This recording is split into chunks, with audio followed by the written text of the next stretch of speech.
Another online question from an anonymous questioner. My wife and I are trying, I'm not sure that this is really a philosophical question, but this is the question anyway.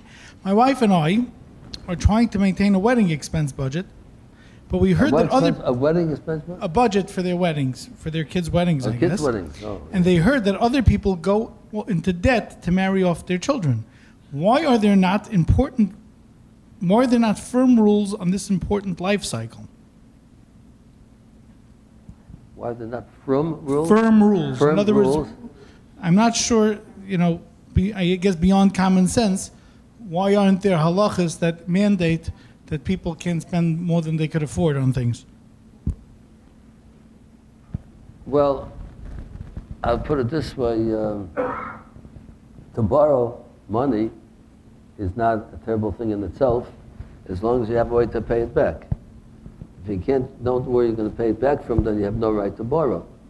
So those people, if they put themselves in debt to make a wedding for their children, then they should not make a big wedding. They should make a small wedding if they have no way to pay back. If they borrow the money now, and they expect, we're living in a very borrowing society today. Who doesn't borrow money today? Everybody has credit cards and so on. Of course, many people use them too much, and they can't crawl out of it after a while.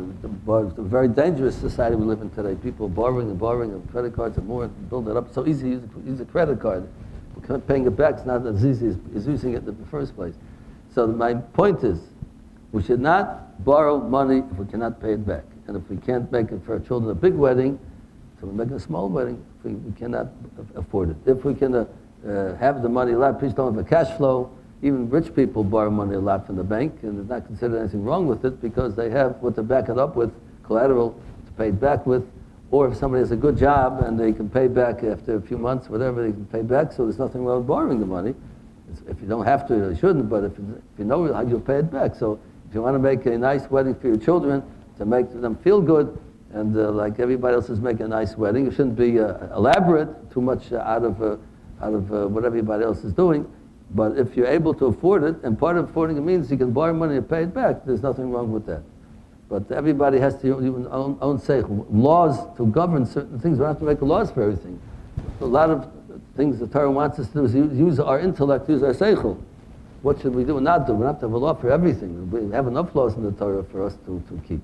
Certain things the Torah gives us a certain latitude for us to use our common sense and know that if it comes to spending money for Shabbos, for instance, or different things, and we're overdoing it and not able to pay back our debts, then we have to, on our own, limit what we're doing and limit our expenses using our common sense.